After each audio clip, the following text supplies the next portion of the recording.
we have much to get to. One thing I don't think we should spend too much time in, since it's not happening, is the city that you and I are sitting in, Los Angeles, is not burning. So having a discussion about something that isn't happening probably isn't a great use of our time. How are you? Well, it's a mixed bag, obviously, these days in America. But I will say this about our finals in the NBA and the NHL. I think as sports fans, one of the things we love is that it's, the games are not played on paper. The team with the glossiest roster is not just handed the trophy, that there still is this teamwork, gestalt, like what is they have the MVP, but what do you have? And I think about obviously the Patriots' first Super Bowl title. It's like, well, they have Marshall Faulk and Kurt Warner and Torrey Holt and Isaac Bruce, and who do you have? You have this sixth round draft pick at quarterback, but it's like, well, the games are still played on the court, on the field. And so obviously the Oklahoma City thing was just supposed to be a coronation. That one wasn't supposed to be remotely But close. they don't have any stars either, Hench. And Don't they you the know that MVP. that's the They have the discussion around they these have, NBA finals is, they have the are there they, enough stars? And they are the cities big enough? Who gives a who crap? gives a Who do shit? you Yeah. think you are? But That the this isn't your Who can you're not a network executive. If you're hearing my voice right now, you're very likely not a network executive. Why do you care? What is this conversation that we are giving ourselves? There's enough other stuff going on in the world to talk about that we don't need another segment on another sports show talking about the lack of star power. but Sheesh. obviously the Pacers are a great story, and they remind me of the 2004 Pistons. That it's like you can a team, as Gene Hackman, Coach Norman Dale taught us, can beat Shaq and Kobe, can beat SGA. And so the finals have been very interesting so far. And then on the ice, obviously Edmonton has the superstars. They have the MVPs. And Florida just has layer upon layer upon layer of great team hockey. And so we're sort of seeing in both finals Hmm. right now that the teams are beating the individuals. And I think that's always fun for sports fans, that there is, and like especially like when you watch Rick Carlisle, like, OKC has a little run, he calls a timeout. You don't have to wait for the commercials to be over. The Pacers are about to go on a run. Like as soon as he calls a timeout, I don't know how it works, but it's like, oh, now you can chalk up an 8-0 run for the Pacers merely because Rick Carlisle is going to say something. I mean, he's such a good coach, and like coaching and strategy and teamwork, like it all matters. And so I think that's exciting for sports fans, that they don't just hand the trophy to the team that's favored. I mean, I think you have landed on a cogent and interesting through line for the two major sports finals that are going on right now. Yeah, team versus superstar and all of that. Do you think either of the teams now who have only won one game in the championship round? By the way, we need to decide as a society. At the same time, just as we reside in a world that offers both highly detailed injury reports in pro football, lacerated spleens and all of that. But at the same time, we have another major sport, the NHL, that has body injuries, upper and lower. And that's the extent of what you get to find out about that. We have to decide, is it the finals or is it the final? In hockey, it is properly the Stanley Cup final. In the NBA, it's the NBA finals. I think that the NHL has it right. And yet, well, I guess that's, an issue of our society. It feels like the dumb people are winning out and finals is rising to the top. People are now more and more going with Stanley Cup finals, even though final is more accurate grammatically, right? It's Yeah, I mean, only one. something can't be the final if there's lots of them. I get that it's a best of seven, but it is one Yeah, one event. The final. best I'm of with the. seven is one event. It is not. They're not four to I'll seven go of with those I'll things. go with Lord Stanley on the singular there. Now that we're on the subject, is fascinating one. I think we can all agree. In golf, we've seen the green jacket get handed out, and then the claret jug gets handed out when you win the British Open, or should I say the Open Championship. When you win the U.S. Open, what do you win, Hench? Trivia question. The it's probably the greatest thing you can win, millions of dollars. I think that's accurate. This again goes to this is the U.S. Open. It's called the U.S. Open Trophy. That's dumb. Why do you give that away, U.S. Open? Why do you come up with a cool name for it? Name it after your greatest champagne. Name it after your greatest course. I don't care. Right? Name it after the greatest food stuff served at your favorite U.S. Open site. Don't go with U.S. Open. This The reminds Hogan. me. You win the Hogan. Right. It makes me crazy still that we hand out and we talk all the time about who's going to get the NFL MVP. And then you don't remember who won it 3 years ago because it's called the NFL MVP. You know who won the Heisman, though, because it's called the Heisman. Stanley Cup resonates. You know what's funny? And U.S. Spaghetti, Open you've dealt with Trophy. this already. Shek, you've been dealing with this. Spaghetti will be dealing with it, in the next decade or so. But like, I don't know if it's going to endure, but Shek and I have dealt with this Stanley water bottle phenomenon where Yes. every kid needs a Stanley. I need my Stanley. I need my backup Stanley. I need a different color Stanley. I need a Stanley in every color of the rainbow. It's like this water, like they're literally Stanley cups. Talk about a promotional tie-in. Lord Lord Stanley, the NHL endorsement of That looks like cups. the real one. It's got the little names It's apparently etched into it and all that. cups. Now you're cooking with gas there. That's so obvious. Why hasn't this happened yet? Brought to you by Stanley Cups.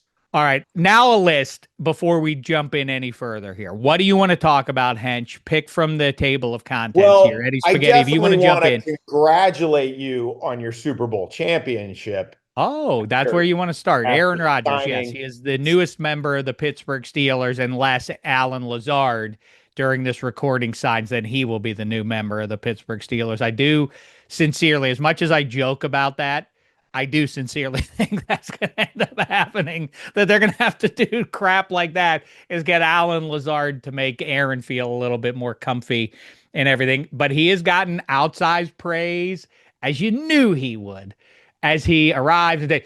Talking about this is an iconic franchise, and he played for one. Let's not talk about the fact that he forced his way out of that one iconic franchise on purpose to go to a bum franchise called the Jets. But now he's come through clean, allegedly, on the other side with another iconic franchise.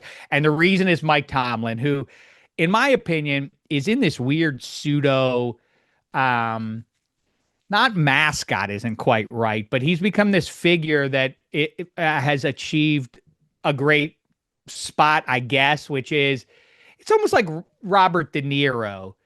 At some point, you just accept, well, he's one of our great thespians. He's one of our great actors. Like, never mind that he just made Rocky and Bullwinkle or whatever piece of crap he just made. That doesn't count against his resume, kind of thing. It's just like, well, Mike Tomlin's now in pro football, one of those guys you hold up. Like his reputation cannot be dented, no matter how much junk you can provide as evidence. Like, I mean, the last 10 years, I don't want to hear about what De Niro was in Goodfellas. No, he was in Taxi Driver. Yeah. But you understand that the more recent movies have sucked, right? Like we can acknowledge that I too. like this idea that Coach T's in his the intern phase. By the way, if Drake May showed up and said that he made a decision with his soul instead of his ego, I would fucking run into traffic. I would just be like, oh my God. Oh my God, our quarterback is insane. I made this Also, with it's my sort of, soul. I gotta say, I don't want to nitpick. What's done is done. If people, and the reason is There are going it to be a lot of nitpick sixes. the one thing he doesn't do, right? The one thing you can say. Here's the bottom line for me on Aaron Rodgers. First of all, for everybody who gets it, like you hate it, now you're gonna hate the Steelers and all of that. First of all, let me make clear, and I think Eddie Spaghetti can validate this. Actually, I didn't know Spaghetti when I said this. I knew Kevin Hench, but October of 2010.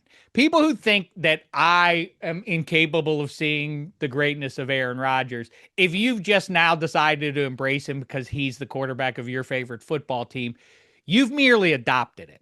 I was born into the Aaron Rodgers thing. October of 2010. So 3 or 4 months or whatever it was before he vanquishes the Pittsburgh Steelers in Super Bowl 45, I repeatedly said into a microphone and otherwise, Aaron Rodgers is the most talented quarterback in the history of people, or at least among the people that I've seen play quarterback, and will go down as the greatest quarterback in pro football history. So I'm half right. There is no path now for Aaron Rodgers to be the greatest of all time, but he is still the most gifted at the height of his powers. Patrick Mahomes or Josh Allen or anyone else you want to float from a more recent vintage, Aaron Rodgers is the best, most complete QB I've ever seen. And I think if you made a short list of the greatest individual seasons for a quarterback in the NFL ever, his 2011 and 2014 would be on the short list, as in the top 5 or 6 all time. Peyton Manning also might have 1 or 2 of those as well. But listen, you don't have to tell me about the greatness of Aaron Rodgers. Obviously, my issue is that it's been 15 years since he's been in a Super Bowl. So this thing that Adam Schefter has said repeatedly now in public forums, which is they needed each other. The Steelers, and the point is that the Steelers needed him because they haven't won a playoff game since 2016, and Aaron Rodgers hasn't won a playoff game since 2020. They needed each other. It's like, do you understand that isn't a solution in either direction? They both then need somebody who does know how to win in the playoffs, right? Like, I mean, like you're turning to somebody else who doesn't win in the playoffs. I don't understand the math that Adam Schefter is trying to sell us on. And more, that's like saying 5 years ago, saying the Detroit Lions and Bobby Lane need each other. You know who Connor McDavid can't win a Stanley Cup. He needs to go to the Maple Leafs already. They need each other. Like, what the hell are you talking about? Do you understand how magnets work? When they're the same, they push each other further away. They don't close the gap. You understand that, right, everybody? But then the other side of this is that, and people can, I don't know if it's people who have any emotional tie to the Pittsburgh Steelers that keep saying this, but it seems like the national POV on this is like, hey, the Steelers need to win a playoff game. Everybody in that building understands that. They need to get this stink off of them and win a playoff game. Like, if that's for real the goal, I don't know that it is, but it does sort of add up that if you want to get as high a draft pick in 2026 as possible, then you wouldn't get Aaron Rodgers because presumably he gets you a game or 3 further away from doing that. So it does kind of feel like Mike Tomlin, who always talks about not seeking comfort, is doing exactly that. Like, I don't care if it's a wild card game on the road. I just need to win one, and then it's a successful season. What the hell are we doing? I mean, it really is. That is Cleveland Browns kind of crap. Like, well, we want a playoff game, successful season, right, everybody? It really is a weird sort of meeting of the level that people have talked about for the last 10 years, that for all the standard is the standard talk in Pittsburgh, that the standard really has been modified, that people will feel satiated if they win a playoff game next January. I mean, that's it. That'll be enough to have made this entire experience worthwhile. To that I say, feh. Well, Spaghetti and my teams, did it right. You gotta fucking eat it. You gotta go 3-14. You got to go 4-13. You just gotta, you have to bottom out, especially if the thing you need is a quarterback. Although maybe they're just waiting for the Browns to release 4 guys and they'll take their pick They'll I pick would up. love it if they signed Kenny Pickett. That would be the funniest thing of all time. Um, Now let me I ask you guess this. Let me ask you this. What is the, I just, the holdouts roll across the ticker, and like what is the nature of TJ Watt's holdout? What is he from everyone I've spoken to, it is about loot. Although I have actually I've had a couple conversations where there is an undercurrent of dissatisfaction, and I don't think it has anything to do with any of the individuals about, any off the field, on the field kind of stuff. As I've said, if I were TJ Watt, I'll say again, there isn't a realistic path to him playing in the Super Bowl with the Steelers in the next 2 years, unless you can convince yourself that you think Aaron Rodgers can get them to the Super Bowl. I am not somebody who thinks that in this AFC. I do the math on it. The one thing I do disagree with is the idea that the roster is still pretty far away. How far do you think this guy can get them? I mean, the Steelers roster doesn't measure up with the Ravens or the Bills or the Chiefs, and I kind of push back on that. It really is, quarterback aside. I think the roster in Pittsburgh is pretty good, and as I will say again, the guy they drafted, I think 16th overall, whatever it was, 15th overall a couple years ago, Broderick Jones to play left tackle. If he turns the corner, they are going to win. And I'm going to say this, regardless of what we know about Broderick Jones, they're going to win 10 games and they might win 11. And I absolutely think there's a path to doing that. It's just a matter of what's going to happen in January, which is the end of the road. So then will it have been worthwhile? I think it I love burnishes that, the like Tomlin legacy and the and Rodgers legacy. If they do win 11 games, it will be seen as, look at that. See, he restored his spot. Aaron Rodgers did as one of the best quarterbacks. And then he walks off into the sub. But I don't think that it equals any actual success.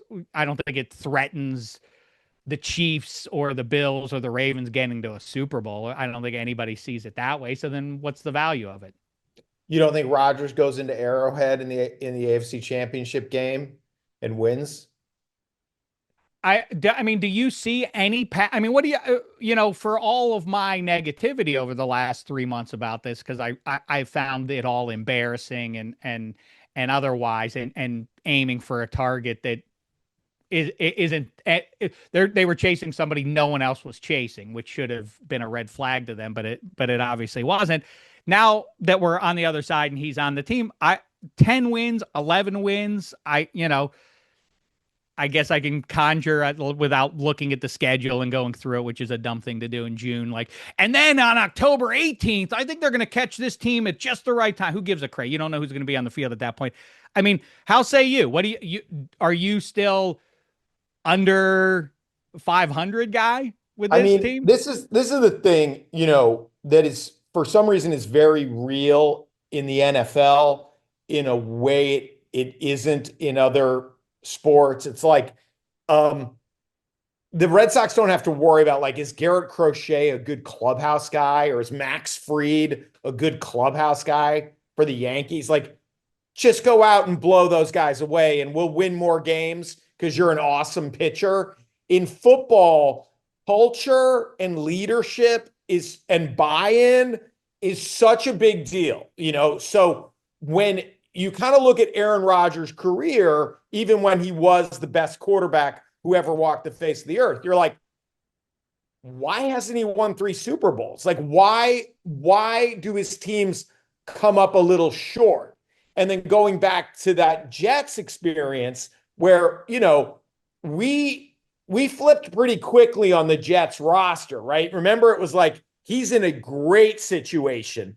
They've done an amazing job. That defense is stacked. Those skill position players are on the rise. And it's like, and then it's just an apocalypse. And it's like, right, the culture is bad. Why is the culture bad? Because the leader, the de facto leader, the guy who has to be the leader of every NFL team, Matthew Stafford, Josh Allen, Joe Burrow, Patrick Mahomes, your quarterback has to be the leader of your team. he's a certifiable lunatic that nobody likes and nobody wants to listen to. And everybody knows he's less committed to football than they are. Every special teamer who had to fucking kill himself to make the roster, this guy kind of goes, I don't know. I'm going to have to ask my soul. Like, there's nobody likes that guy. There's no way they're like, oh, I want to be led into battle by this guy. So I still think 8 and 9, 7 and 10 is more likely than 10 or 11 wins. I think he's so antithetical to Steeler culture. If you think about his, tradition, I mean, well, no, he said Pittsburgh's a blue collar town. Exactly. I love that one too. What a winsome statement, Aaron. You did the Russell Wilson, but worse. What Russell did last week. Blue collar. I don't think Pittsburgh wants to be seen as blue collar. And the other thing, it's like, he is so skilled, but I go back to when the three of us were in Vegas several years ago, a couple of his throws in a must-win game against the Lions, a couple of his downfield throws in not great conditions didn't have the Aaron Rodgers zip on it. So, he had a bad thumb, but then that gets to the other side, which is, which is more likely. And I guess it just comes down to having a crystal ball, to having some sense of how prone to injury somebody in his early 40s is, even a high-end athlete. But, there is the high end feels like this is a reach, but Brett Favre played in the Superdome against Drew Brees and the Saints. And, Brett Favre gets all the blame for losing that game for the overtime interception. As I try to remind people, young Adrian Peterson fumbled the ball over and over and over again in that game too, and they wouldn't have been in that spot. Brett Favre would have gone to the Super Bowl with the Vikings had Adrian Peterson not had the fumbles in regulation. Then Favre throws the game away in overtime as he second half of his career, he did that over and over again. But that's, I think if you ask a Steelers fan, what if I told you they'll get to the title game and lose there, that people would sign off on that. But then the other side of that, and a lot of people are making this, Mike Tannenbaum said this earlier in the week. He'll be out by Thanksgiving. He'll get hurt. He'll get repeatedly hurt. And then it's hard to argue with that too, when the Achilles, and he was banged up last year. And then to your point, the year in Green Bay, his last year where he sort of flamed out down the stretch. Oh, no. You can't hold that against him because he was hurt. Well, if he's always hurt and he's in the window of being prone to injuries because he's old, then why would we expect anything different than that?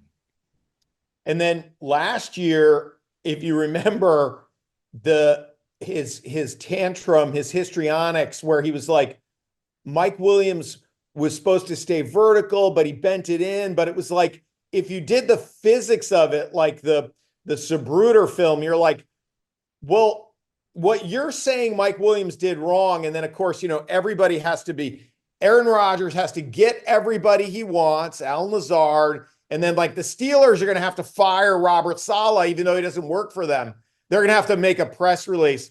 We are hereby firing Robert Saleh because Aaron Rodgers has asked us to. So Mike Williams is now the villain. And I was like, wait a minute, explain again how he ran the wrong route. Where were you throwing the ball? That was just a shitty throw. Like, you just made a bad throw, and you're doing the Dan Marino thing of waving your arms and pointing your fingers to make sure everyone knows it was someone else's fault. And it's like, when you're going up against Lamar Jackson and Joe Burrow and Josh Allen and Patrick Mahomes, like, yeah, you don't get to have two bad throws a game. You don't get to the Brett Favre of it, the one bad throw. It's like, yeah, that's how NFL playoff games are decided.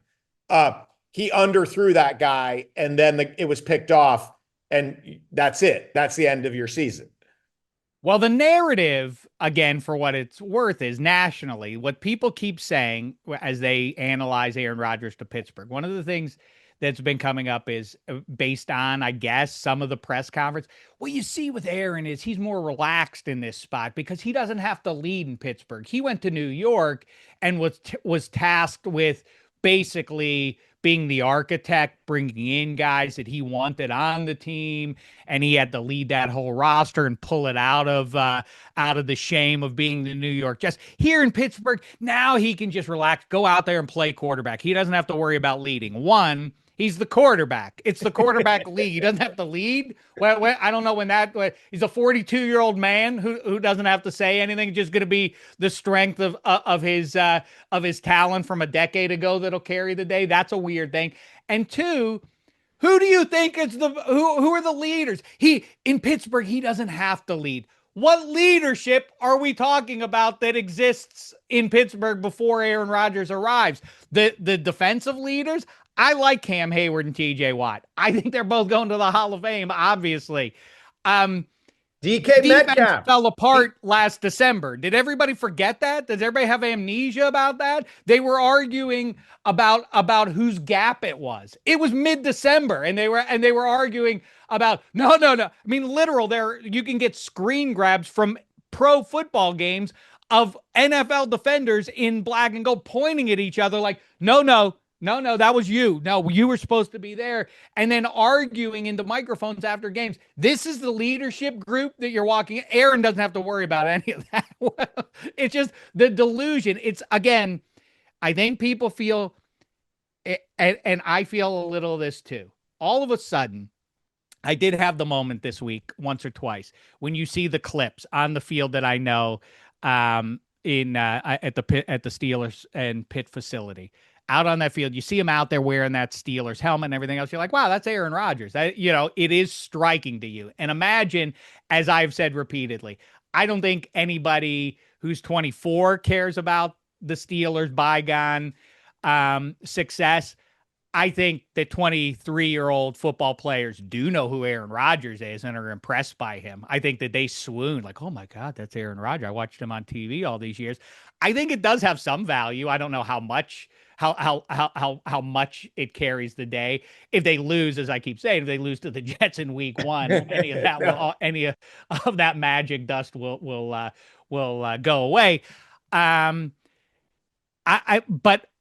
same way that I think a lot of these national voices are attaching something to the Steelers that just isn't actually true, which is like, yeah, but he's in a good, stable franchise now. He was in a bad one with the Jets, you understand, but now he's in a good, stable one. What evidence is there with the mess that was Chase Claypool and Deontay Johnson fighting with quarterbacks and guys bad-mouthing the team on their way out the door? James Harrison, it was not that long ago that he just openly mocked Mike Tomlin, forced his way out, then landed with the Patriots and played in the Super Bowl for them.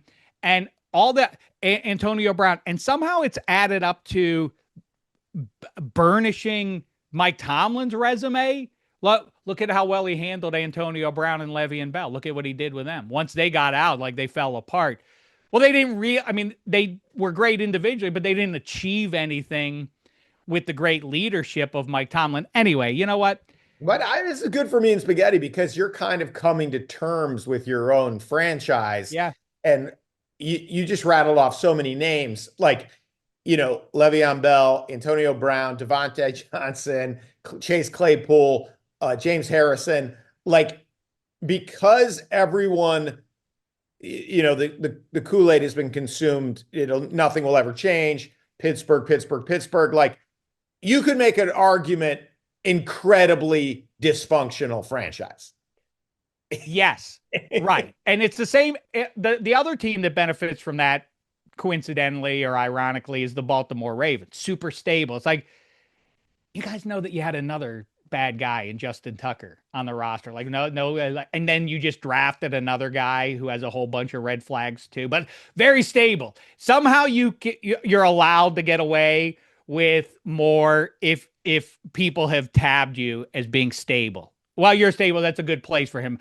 I mean, Justin Tucker is a part of the same system that some other bad dudes have come through over the years. And now you bring in another guy. I can't think of his name, the edge rusher that they drafted this past year. But Yeah, there is a lot of it being propped up by the announcement, by proclamations of how stable the franchise is, rather than the actual evidence.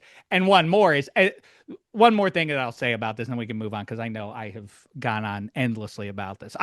My he's not my muse, but I do like to look at Eddie Spaghetti. He's sort of the opposite of my muse. I look at him and I can tell when he's like, oh, There's just nothing else to hit I on can hear the Rodgers. sigh from him. I can hear I'm the even bored disgust. of Rodgers. There's nothing else to hit on him, and we've done No, it you know what like it's like, 5 shows in a Spaghetti? It's row. like, it was Well, it's so everybody's fun. talking about it. I I don't, mean, it's but not like it's I think your algorithm is, but I think nationally, I think people are kind of there's fatigue with Rodgers.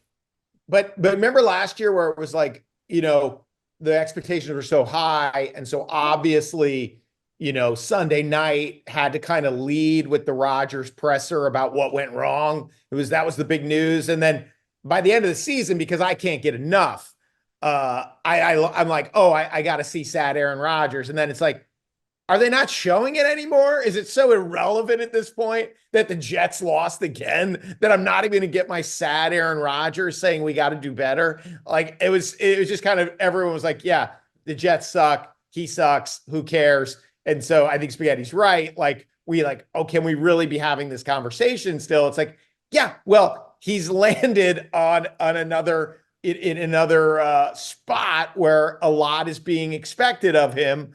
And I think I think Shek has talked himself from 11 wins down to 7 in this podcast. No, I think what is super interesting, and like I said a week ago, it is bizarre to enter into a season. It's June, and from now through, the wild card round loss or, divisional round loss or whatever, or maybe there will be no playoffs between now and then, that you have to sort of take this posture that it doesn't matter long term. It's a bizarre thing. It's sort of like a college football season or a college basketball season where you have this 18-year-old blue chipper coming in and he's going to make your team real good for 1 year. It's almost like well, I mean, we see it all the time in the 21st century, but back in the day, you knew Danny Manning wasn't going to stay at Kansas for all 4 years, and you knew Kenny Anderson wasn't going to stay at Georgia Tech. So better strike while the iron's hot kind of vibe, and it doesn't mean anything for the future of the program after this year. So it's if nothing else, it's weird. The people telling me that I'm rooting against this, that goes too far. Of course, I have family and friends on the banks of the Three Rivers who want nothing more than to see a Lombardi. I don't think they're going to get to see it. But I'd be happy to be wrong. Any glory on the banks of the Three Rivers that fills everybody there with their hearts with song. I'm all for it. Spaghetti, I'm going to send a chill down Shek's spine right now, right?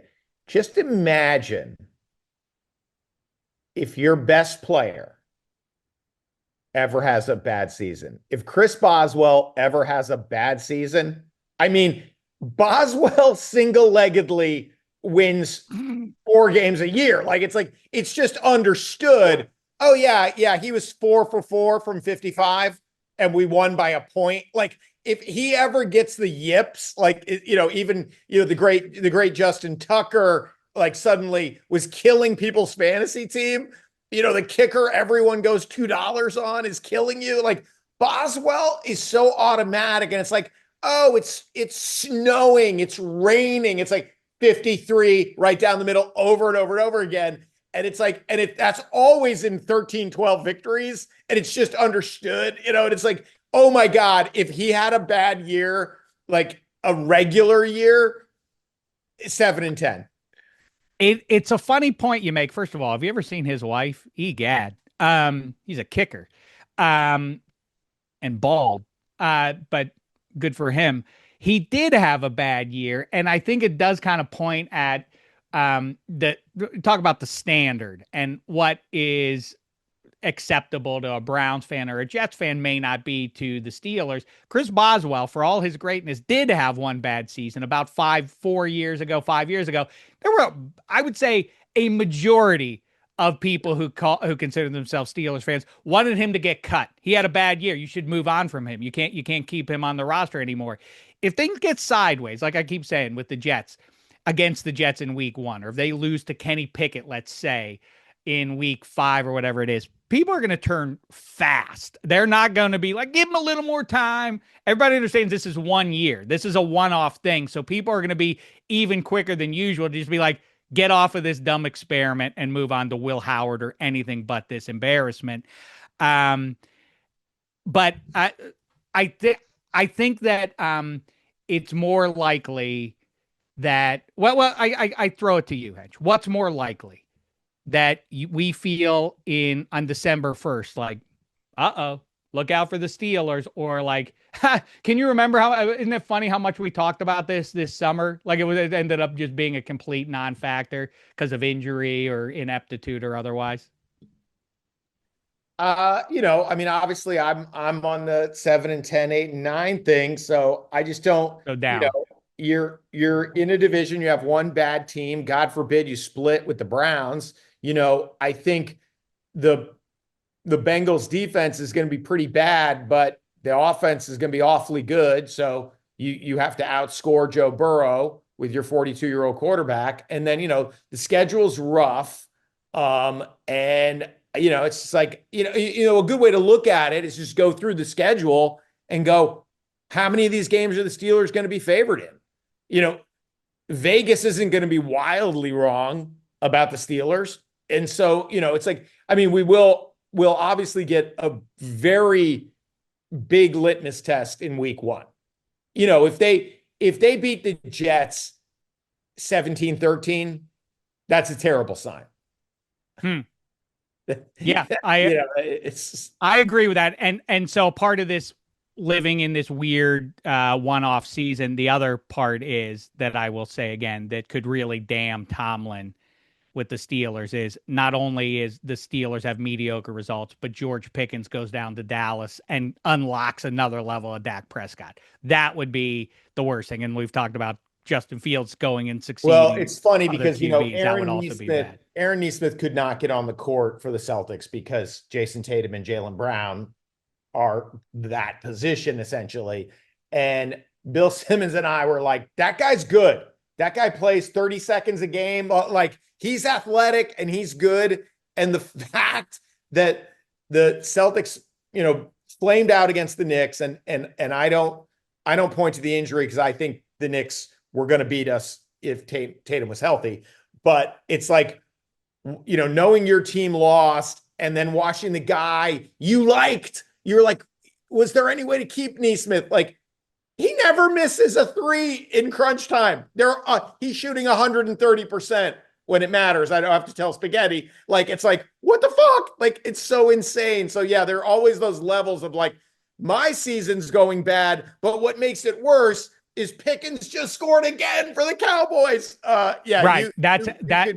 That is, to me, is the black cloud hovering over the Steelers season. It is seeded all over football America, the potential for Mike Tomlin to look bad by these guys going elsewhere, because to a lesser degree, by only a tick, the thing about the Belichick Brady Patriots was like the cardinal rule was, and NFL teams kept making the same mistake, which was, don't sign a Patriot as a free agent. Do you think he's going to do that for you? There's some weird voodoo going on up in Foxborough. Those results are not going to be the same for you.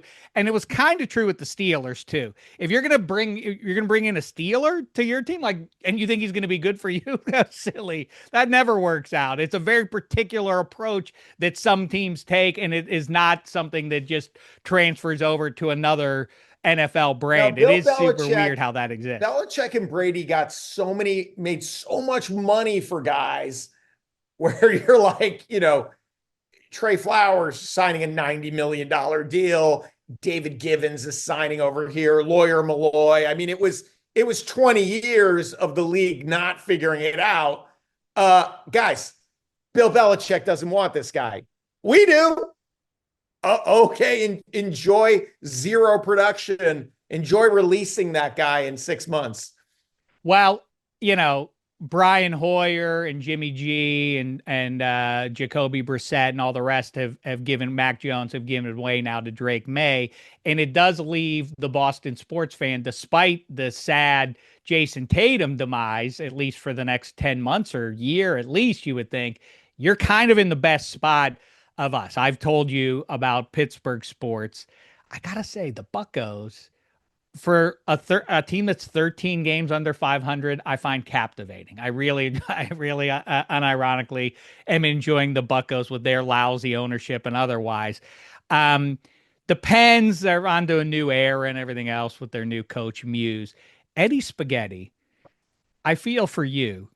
And you have one of the, not surprisingly, but the Yankees are good again, and Aaron Judge having another historic season. And yet your Knickerbockers fired Tom Thibodeau, and what's it been? 2 months later, they still haven't figured out who they want to coach. Also, it's weird in the NBA that there isn't a market yet, at least for Giannis. Maybe there will be, but still no buzz around Giannis. And amidst all that, and not deep diving on hockey, but you as a diehard are suffering especially because now your second favorite rag in a year, Jacob Trouba, and now Chris Kreider, both now in Orange County, and they're really both sticking it to you because you moved to Florida, the other Orange County, and now they moved. Maybe it was like they got their signals crossed. We want to hang with our guy Spaghetti, but you ditched to Florida, and now Kreider and Trouba for the Ducks. What a sad end to the New York Rangers promising cut. I mean, we literally talked on this show 4 years ago and said, how many cups for the Rags? The answer is 0. Oh yeah, it's over with now. And remains to be. I don't think Fox or Igor at this point will sniff a cup either. The Ducks now have, I think, 5 former Rangers, or 4 or 5 right, from the 2022 team. They have Vetrano, Stromes on there. I think I'm missing somebody. I know I've alluded to it before with me wanting to remove myself from sports, which doesn't really make sense as somebody who works in sports. And I do this show with you guys, and most of the people I follow on social media are all sports we could related. just talk movies and music and all that kind of stuff. Honest to God, I'd much rather talk about the life of the great Brian Wilson than have to talk about I like trading away a guy in Chris Kreider, who is the all-time leading goal scorer for an Original Six hockey team, the 3rd leading goal scorer all time for the franchise, who would have broken that record more than likely, obviously, if his body doesn't break down. Just because the guy has one kind of iffy year because of he had spinal injuries and he had vertigo, and he was a little upset that some of those moves were happening, like getting rid of Barclay Goodrow and Trouba the way that Chris Drury did.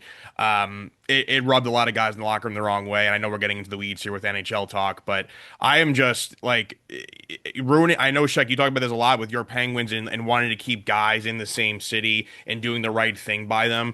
The thing with Kreider is, like, I still think he has a lot of good hockey left in him, and I don't see how clearing up $6.5 million of cap space to what is Drury going to do? Bring in like an aging center and get some like cheap third pair defensive guy to put on this squad.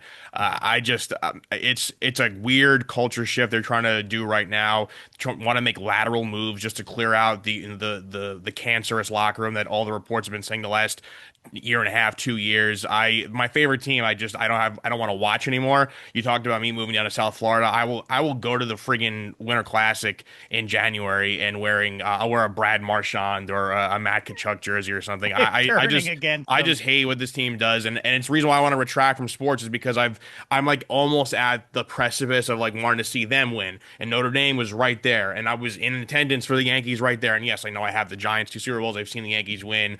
But it's just this weird balance lately where, like, the Giants are not bad. They're a laughingstock for over a decade. You have the Yankees that finally got there, and then the team that acts like the Yankees used to act, early 2000s. And before that, we're just buying up every player. They beat them. Notre Dame losing almost, to the $30 million Ohio State team. And then the Rangers, like, Eastern Conference Finals, you're up 2-0. You have a 3-1 goal lead in game 3, somehow blow that series to the Lightning, and that was your best chance. And obviously, like, this window now is completely gone. I just have no desire to sit and get excited for sports anymore, to have it just drained from you. Who can tell the saddest story? Spaghetti's story is pretty sad. I don't know what, when he talks about the Rangers. Wait, hold on. I want to know who's going to coach the Knicks. I mean, if they're going to end up getting like Giannis. Mike Brown or somebody. It's going to be the most uninspiring thing. You get rid of They should bring Tibbs. back. They should bring back Tibbs. It makes Hey man, no hard feelings, yeah, right? I No know hard feelings. because Mike Woodson. It didn't work out at IU at your alma mater. You're back, friend. yeah, Patrick Ewing maybe if he's not coaching at Georgetown. It's just that's a joke. I mean, you're gonna. I said a lot last show about how if the coach Go does not Tory. reach the sixth game of the Eastern Conference Finals, it's a failure. So the teams that play in MSG are a failure. And then just again, the Kreider stuff for me just hits home. There are some Ranger fans who are like, we need to move on, yada yada. But I went to school. I went to BU, and Kreider was at BC. I saw Chris play when he was a sophomore and I was a freshman, and I grew up watching him, and I was like, man, he was a Rangers pick. He was a first round pick. He's a homegrown guy. I know a lot of people that went to school in Boston that grew up near him. I believe his town was like Boxford, Mass, or something, and they're like, yeah, great guy, great family. And then he actually became good, and he actually became clutch in the playoffs, and he's had so many memories of him just jumping into the glass and screaming like he was the guy, even though he never wanted to wear the C. He passed it along. That's how True became captain. Maybe And that's a good what if. What if he had accepted the C? Maybe everything goes he was differently. just You know how I know I'm one of the great empaths? It broke my heart for Louis Domingue to give up that goal with a minute to go in game 6 or whatever it was against the Rags in 22. I felt happy for Eddie Spaghetti for a moment because I knew Kreider was his guy, and I was like, well, at least it's Spaghetti's guy. That'll make him feel happy to see him score a goal. See, I have a heart as big as the ocean. but that's what like it literally feels like every big goal the last decade for this team was from him. And like every big moment was from him, and they just want to move him on. You want to send him down to the team that nobody cares about in Southern California. Like he's just gonna waste away the last 2-3 years of his career. It's sad, and then you're gonna bring him back and try to retire number 20, and it just and I should Yeah, love he'll Chris, do a 1-day contract. Don't worry about that, everybody. and they did this with Henrik, and Lundqvist couldn't play because of his heart condition. He almost was a Washington Capital. They did it with Brian Leach, who bounced around for a few years. Why can't this team Now just you keep their see. all-time greats? James Dolan, once again, who clearly is like his hands up Drury's ass, and he's a puppet now. And I should love Chris Drury as a Boston University guy. He's really paving the way for American hockey, but he stinks as a GM. It just, I just hate everything about sports. And Aaron Judge it's the middle of June, and Aaron Judge is batting 400, and I'm Well, like still like not Hench even said, excited. Hench said that in the moment, and I'm sad to say that that is true until he erases it. Aaron Judge must get that. Wrong way, Freddie Brown. People don't know anything about wrong way, Freddie Brown, except that he threw the ball to James Worthy in the 82 championship. Michael Jordan made the shot, but then wrong way, Freddie Brown took the ball down, threw it for Georgetown to UNC's James Worthy, end of game, and all of that. Like Aaron Judge is much more tragic in that, he's going to go to the Hall of Fame and everything else. But if he doesn't erase with a title and like a World Series MVP kind of thing and carrying the day, winning a game dramatically or something, I think his legacy is dropping that ball. It's sort of like Bill Buckner. Bill Buckner, people used to say, I think he deserves based on his career resume. You can put him in the Hall of Fame. He's still going to be known. Whether even he deserves the blame for game 6 in 86, people are always going to associate him with that ball going through his legs. I feel sad. I shouldn't feel sad for a guy who's worth probably $200 million or whatever Aaron Judge is worth. But Hench, when Spaghetti's doing that, isn't it weird that there are franchises that have been around for more than 20 years that the New York Rangers' third all-time goal-scoring leader is Chris Kreider? I'm underwhelmed. Well, Chris Kreider, who's their number one? I mean, obviously the 1940 chance, like when you look at the original 6, like the Rangers were bad. They were bad. They were bad for most of the 20th century. So you're looking at like Raj Gilbert and Andy Bathgate. Raj Gilbert is the number 1, and Jean Rattel is number 2. I think Kreider is only like a handful of goals away. Jesus Christ, that's so the great. I mean, in original 6, those are the 3 greatest goal scorers. So it's obviously not Rocket Richard, Jean Beliveau, Guy Lafleur, their original 6 teams. They just have piles of 500 goal scorers, and the Rangers is like, where are their 500 goal scorers? It's like, oh, they were getting the crap kicked out of them for decade Yeah, upon right. decade. Do you want to know Well, the another original 6 era ended quite a while ago now. It's like do you want to 60 know years ago. another crazier stat than Kreider? At least Kreider's been there for what, 13 seasons. This year, if he stays a Ranger and has a 22 goal season, Mika Zibanejad jumps into the top 5. Oh, That is I know it's sad, but the Rangers also have they have a good defensive group and they had great goaltending, but yeah, forwards who could score. I guess the worst would be like in Pittsburgh, the group that is the least impressive for a longtime franchise is starting pitcher for the Buccos, like Jim Bibby, Doug Drabeck. I'm trying to think of the Candyman, John Candelaria. Not a ton of Cy Youngs running through the banks of the Three Rivers. What's Boston's worst? Boston's worst Position group.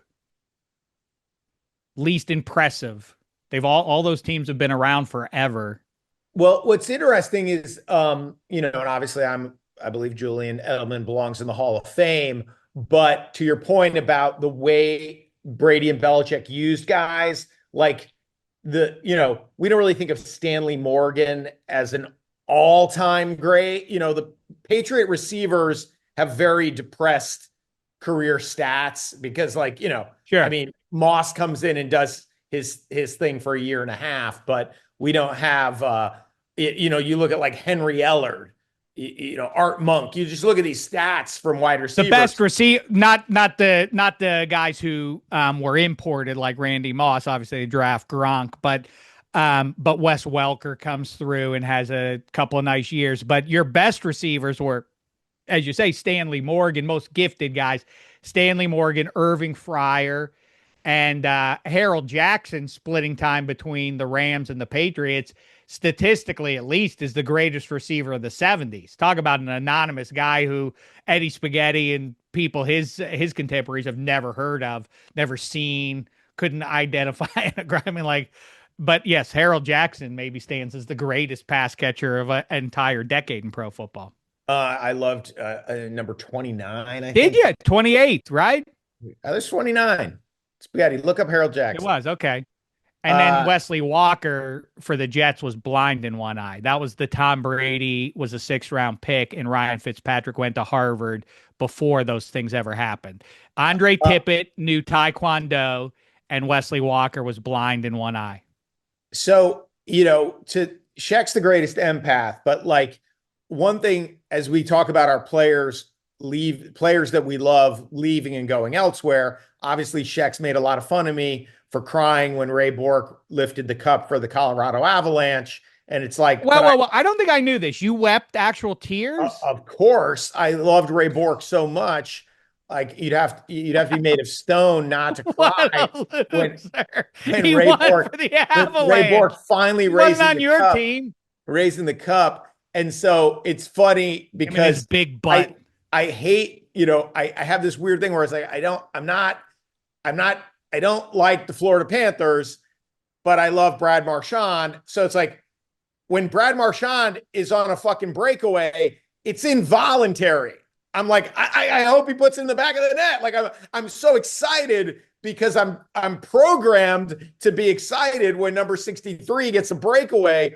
And it's funny you mentioned Fred Brown because, we talked about how on that shorthanded goal, that you could kind of argue turn the series, I mean, obviously if Edmonton wins game 2, it's a different story, but the Oilers are on a power play and Marchand makes this crazy calculation that his guy's going to win the 50-50 puck. So he goes, he's like, I'm going to get a jump. If your guy doesn't win the 50-50 puck, it's going in the back of your net. It's going to be a 5-on-3 with the juggernaut, but his guy does get to the puck. He scores on the breakaway. When you mentioned Fred Brown, it was like James Worthy kind of did that. Only Fred Brown threw the ball to James Worthy. You know what? You deserve great credit for this point that listen, if I am wrong, I'll say I'm wrong. If any listener sends us an ear, I will be surprised to acknowledge knowing what Hench is talking about. But be honest, I will now explain.